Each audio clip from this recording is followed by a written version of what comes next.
Hi, this is Joe again with another review. For the sake of this video, I'm going to be doing a review of the 1992 film, The Last of the Mohicans, starring Daniel Day-Lewis and Marilyn Stowe. Was not the first time that The Last of the Mohicans has been made to a movie, but this was the last time that it was made to a movie. Of course, Last of the Mohicans was the most one of the most famous story that James Fenimore Cooper. Of course, those of you who don't know who James Fenimore Cooper is, James Fenimore Cooper's father was the guy that the New York village Cooperstown was named after. So his father was famous for having the village of Cooperstown named after him, and that's where the National Baseball Hall of Fame is. As a matter of fact, the park where the Baseball Hall of Fame library is, where the entrance of it is in Cooper Park. And it's named after, of course, James Fenimore Cooper, and they have made an art museum of what used to be James Fenimore Cooper's house, called the Fenimore House. A little bit of trivia on him. Of course, Last of the Mohicans movie, at least the version I'm talking about, has Daniel Day-Lewis and Marilyn Stowe in it. And I saw the movie for the very first time just last night, and I thought that this movie was boring. And I have to say, the movie is boring. I mean, it's good-looking people in this film, but that's it. And I never read the book, so I can't compare the book to the movie. But the plot of the movie is that there was this guy named Hawkeye, played by Daniel Day-Lewis, and he was a white man who has been adopted by the Mohicans, which is a tribe of what you would call now Native Americans, but really it was American Indians, and that's why he was able to speak so well and knows the procedures of everything. Well, this movie takes place.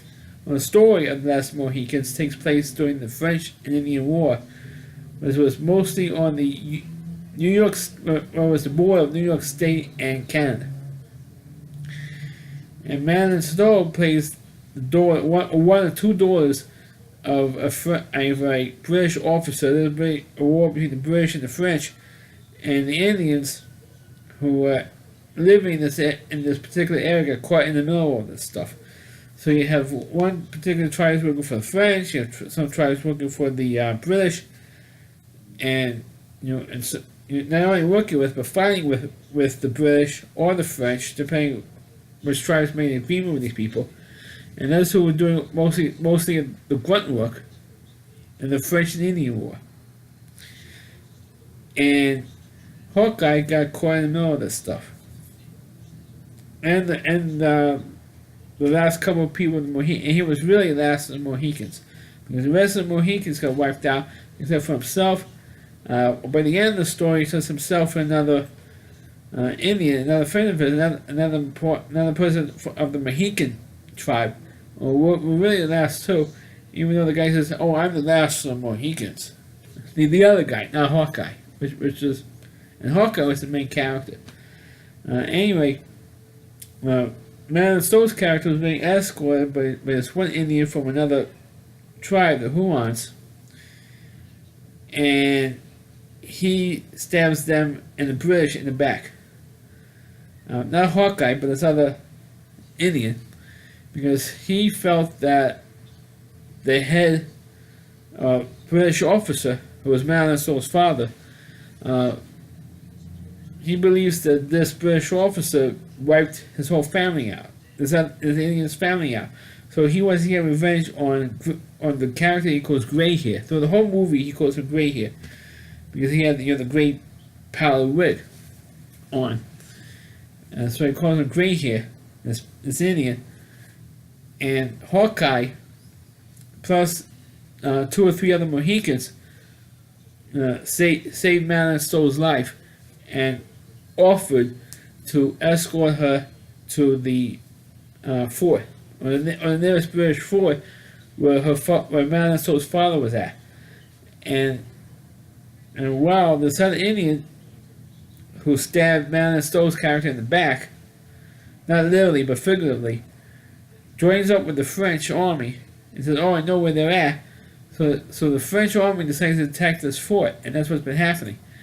And because the French were intercepting the messages from the British to the main British force in this area of upstate, what's now upstate New York. And so Hawkeye decides to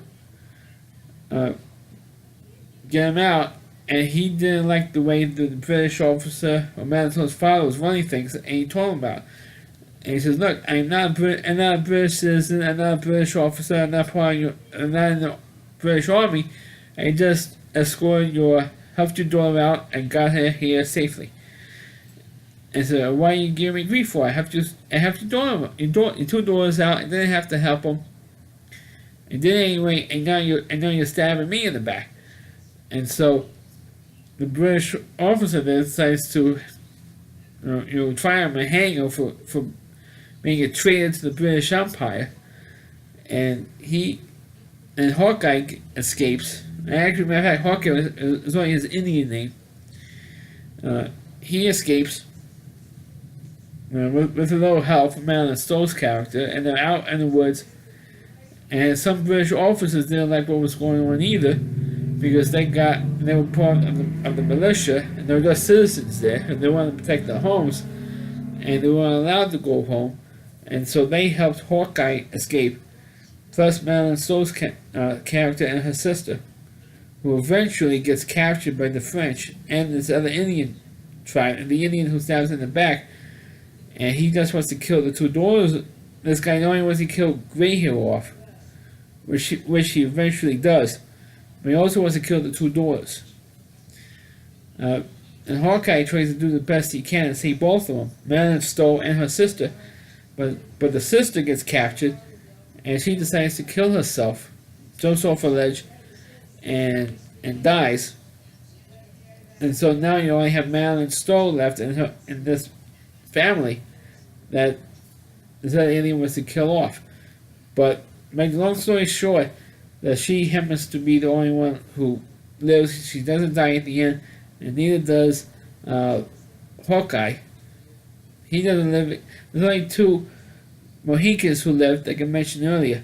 Hawkeye and this other Indian, Hawkeye's friend, were the only two who lived. So we are the last of the Mohicans, and that's how the movie ends. And I thought, from a story that's supposed to be such a classic story, anytime anybody says that a story is a classic story, you know the story's going to be crap. I learned that when I was in junior high school. Man, every time an English teacher says the story is a classic, and you read the book is crap. That's why, and this was the movie version. I mean, I know how faithful it is to the original source material, which was the book, but as a movie, I thought it was disappointing. I mean, it just was.